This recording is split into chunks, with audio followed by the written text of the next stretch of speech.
खुलुमबाय लोगोफोर, नोंथांमोनखौ डियार ब्रह्म चेनेलाव आरो फिन खेबसेबाव बयखौबो बरायनाय बावहरग्रोनाय जाबाय। आं दिनै नोंथांमोननि सिगाङाव आरोबाव माखासे सानसेनि खौरां लानानै फैबावलायबाय।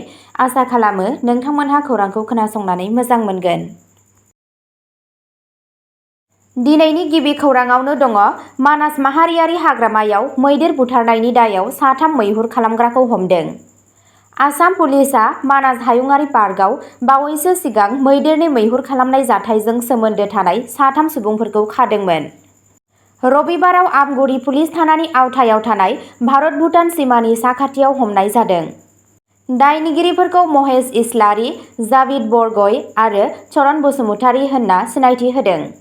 आयेन बाहायग्रा मावख'गिरिफोरा अपारेशननि समाव गंनै आखाइजों बानायनाय हाथियार आरो गोबां बिबांनि बेरफ्रुग्रा बेसादफोरबो जब्द खालामदोंमोन। नायबिजिरनायनि खाथिनि सुलुङा रोखा खालामदोंमोन दि हमजानाय 3बो रैखाथि होजानाय पार्क ओनसोलनि सिङाव मैदेरफोरखौ बुथारनायाव थोंजोङै लोब्बा दंमोन। बिबानगिरिफोरा फोथायो दि मैहुर खालामग्रा नेटवर्कजों सोमोन्दो थानाय गोबां सन्देह गोनां सुबुंफोरा दासिमबो खारखोमानानै दं आरो रेकेटखौ फोजोबस्रांनो थाखाय आरोबाव अपारेशनफोरा सोलिगासिनो दं। नैथि खौराङाव दङ खेल' इन्डिया युथ गेम्स 2025आव आसामनि सानस्रिग्राफोरा जोंबाय। आसामआ बिहारनि 7थि खेल' इन्डिया युथ गेम्सआव नैथि सानाव सानस्रिनायाव मोननै मेडेलजों गावनि मेडेलनि अनजिमाखौ गोग्गानानै बेखेवदोंमोन। लाइमोन सानस्रिग्रा जनन्जय ज्योति हाजरिकाया हौवासाफोरनि 50 मिटार बाटारफ्लाइआव सनानि मेडेल देरहादोंमोन आरो 24.98 सेकेन्डआव फोजोबदोंमोन। बे बादायलायनायाव बेयो बिथांनि गिबि सनानि सना आरो बिथांनि फारियै नैथि खेल' इन्डिया सना, जाय बिथांखौ आसामनि जौसिन लाइमोन एथलीटफोरनि गेजेराव सासे बानायदों। शुभ्रांशुनि प्रियदर्शनीआ 2 मिनिट 12.78 सेकेन्डआव हिनजावसाफोरनि 200 मिटार फ्रीस्टाइलआव ब्रन्ज मेडेल दाजाबदेरदोंमोन। बिथांजोआ बेनि सिगां हायुङारि गेलेमु आरो थांनाय बोसोरनि खेल' इन्डिया गेम्सआव मेडेलफोर देरहादोंमोन। आसामनि एथलीटफोराबो गादखावायाव क्वार्टार फाइनालाव सौहैदोंमोन, जेराव गुबुन गुबुन गेलेमुफोराव गोख्रों दिन्थिफुंनाय जादोंमोन। थामथि खौराङाव दङ सिबिआइआ 7 लाख रां घुस लानायनि केसआव वेल इन्डियानि लेङाइ जिएम सोरखारि नङि फार्मनि मावफुंगिरिखौ खाबाय। सेन्ट्रेल बिउर' अफ इनभेस्टिगेशनआ 7 लाख रां घुस लानायनि केसआव वेल इन्डिया लिमिटेड, दुलियाजान आसामनि लेङाइ गाहाय सामलायगिरि प्रयास चक्रबर्ती आरो नयडानि सासे गावारि कम्पानिनि डिजिएम ज्योति कुमार सिंहखौ खादों। सिबिआइ मावख'गिरिफोरा वेल मावख'गिरिखौ नोगोद रां आरो घुसजों सोमोन्दो थानाय फोरमानलाइफोरजों लोगोसे रंगे आखाइजों हमदोंमोन। एजेन्सिआ फान्दायनायनि समाव सना बानायनायनि खाख्रिफोर आरो गुबुन बेसादफोरबो बोखांनो हादोंमोन। अजद होनाय बायदिब्ला थिखाखौ होनाय आरो बिलफोरखौ स्रां खालामनायनि बदलै घुस होनाय जादोंमोन। सिबिआइआ बुङो दि वेल मावख'गिरिया 7 ग्राम सना बिदोंमोन, नाथाय बेनि सोलायै गावारि फार्मआ बिथांनो 7 लाख नोगोद रां होदोंमोन। सानैबो दायनिगिरिफोरखौ 5 मेआव गाजियाबादआव सिबिआइनि जर'खा बिजिरगिरिनि सिगाङाव दिन्थिनाय जागोन। दिल्ली, नयडा, डिब्रुगड़ आरो तिनिसुकियानि गोबां जायगाफोराव नागिरनायाव सनानि गहेना, नोगोद 30 लाखनिबो बांसिन रां, मबाइल फन आरो दाय गोनां फोरमानलाइफोर जब्द खालामनाय जायो। नायबिजिरनाया दासिमबो सोलिगासिनो दं।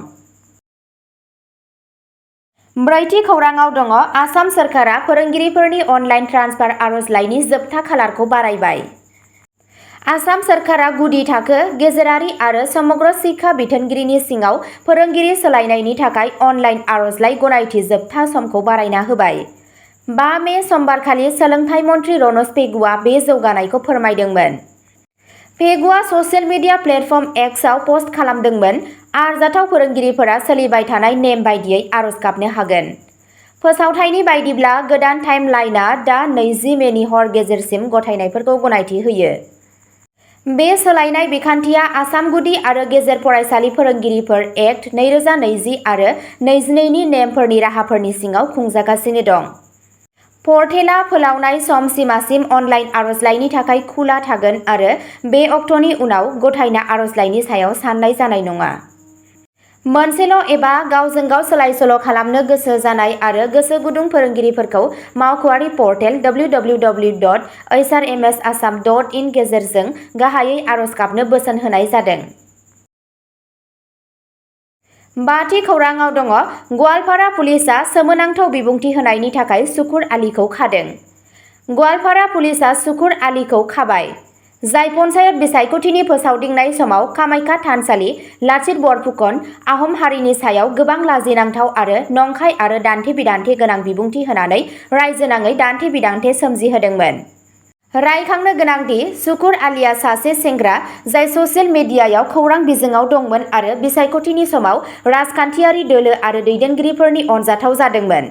पन्चायत बिसायख'थिनि फोसावदिं मेलाव बाहागो लानानै बयनिख्रुइबो गाज्रिसिन बिबुंथि होदोंमोन। बेनि उनाव सुकुर आलीनि बेरेखायै रायजोनि गुबुन गुबुन जायगाफोराव गोबां एफआइआर होनाय जादोंमोन।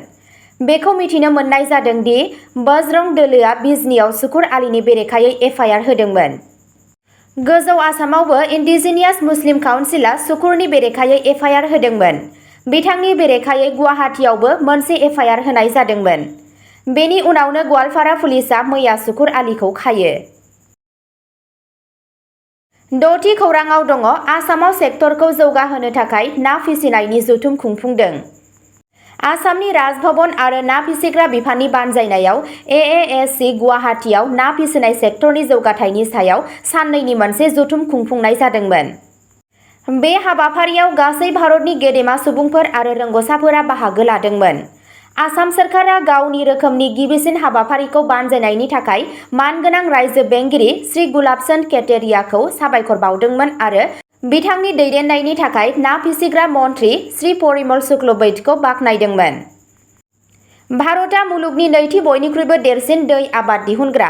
2023-24 मायथाइयाव 4.99 लाख मेट्रिक टन ना दिहुननायजों आसामआ हादोर गेजेरारि रायजोफोरनि गेजेराव ब्रैथि मासियाव दं। रायजोआ ना दिहुनथायाव गावखौनो सोनारनो हादों।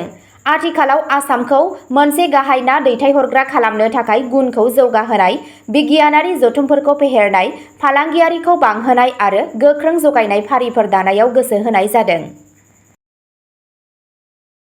स्निथि खौराङाव दङ आसामाव स्किल आरो गोजौ सोलोंथाइनि थाखाय गोदान लामा बेखेवदों।